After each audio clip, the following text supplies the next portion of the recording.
Now, I would like to show you some techniques of some types of transfers, and I'd like to actually demonstrate some of these transfers for you. There's just a couple of different techniques I'd like you to be aware of for bed mobility when you're moving a patient in bed. When you need to roll a patient to the side, make sure that you roll using their joints of their knee, hip, shoulder. Instead of rolling them as a log, you'll find it much easier if you can get them to assist by reaching to the opposite side, either to the bed rail or to the side of the bed. Have them bend up the leg closest to you or the leg opposite of the direction they're rolling, and then have them roll, and you can assist at the shoulder and the hip. Okay, same thing coming back. They would just shift over and bend up the opposite knee. You would explain to them to help reach across the bed, and you'd help roll this way. Also, just to be aware of, if you need your patient to lift up in bed so that you can position sheets, help them to move up in bed, be aware that you can have them bend their knees up. And we had mentioned earlier that you can raise the foot of the bed up so that gravity can assist. But this way, if their knees are bent up, they can help with a push. Sometimes there's a trapeze that hangs over the bed, and they can grab a hold of that and help with a pull. Many times all you need to do is explain to the patient you need them to lift up as if you're putting a bedpan under them. They'll understand what that means. Okay? Very good. And that way it's easy for them to shift side to side or for you to rearrange or position things.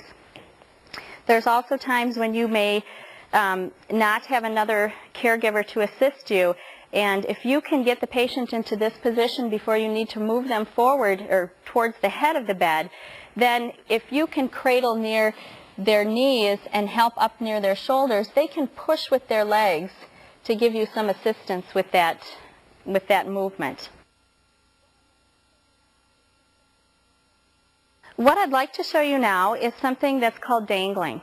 Dangling is usually an intermediate step that's used between the patient being bedbound for a long period of time and when they will get up and start moving around.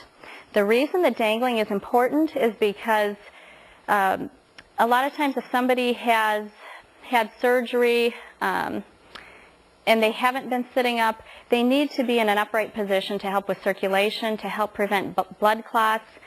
Also, many elderly people are on high blood pressure medications. And what happens is the circulation system needs time to adjust between positions and movements. So what you would do if you have an order to dangle a patient is that you need to make sure when you come in that first you explain to them what you're doing.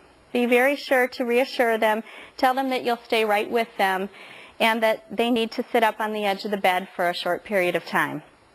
Make sure that your patient is properly clothed so that they have on a robe or a bathrobe so they're covered when they're sitting. Once they're up, you may want to put a blanket around them or over their legs. With dangling, you want the bed in the lowest position, and to assist with that patient coming to a sitting position, you'll use the electric bed. I just want to mention, prior to getting them up, you will want to take their pulse. You'll need to be taking their pulse before, during, and after the dangling time period. So take their pulse, reassure them, explain to them, and then we'll bring the patient into a sitting position.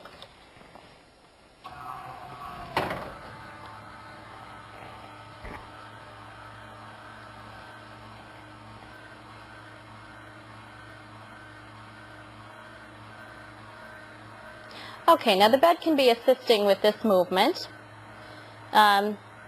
It's also kind of a slow way to ease them into the sitting position.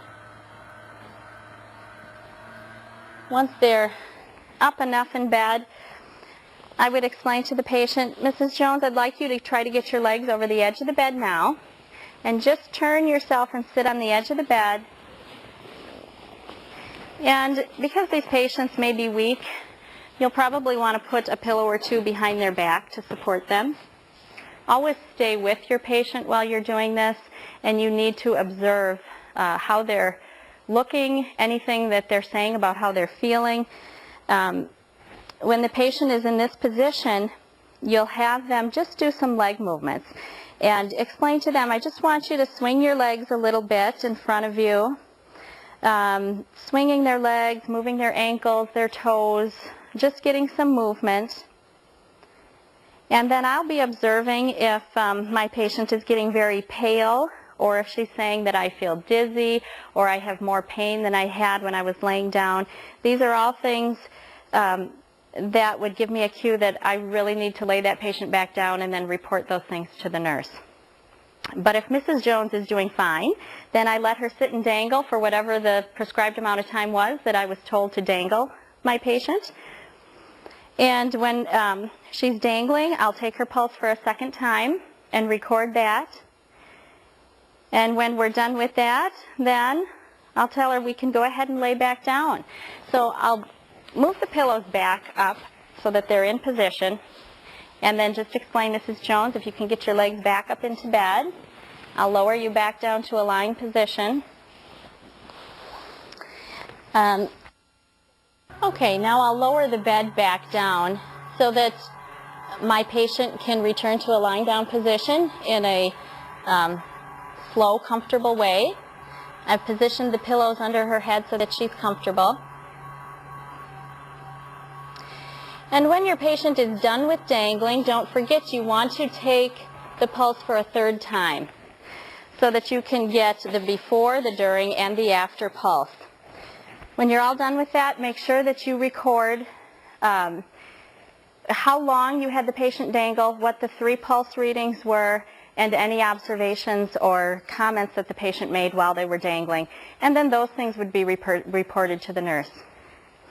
So just so you're aware that that's what dangling means, and there will be many times that you will probably be asked by either the nurse, the physician, or the therapist to dangle your patient. I'd like to now demonstrate to you a one-person pivot transfer. This is a type of transfer that you will probably use very frequently. What you need to be aware of with this type of a transfer, as some of the safety issues we talked about before, you need to make sure that you've got what you need in the room, that you've got your safety belt. Make a quick visual inspection of your wheelchair or whatever surface you're transferring your patient to.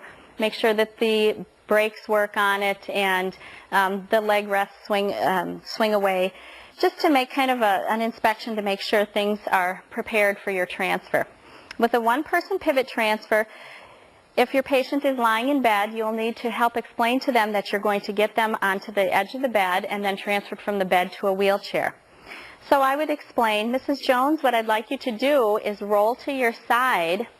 So I want you to bring your knee up, roll this way. I won't let you come off the edge of the bed. Now bring your legs over the edge of the bed.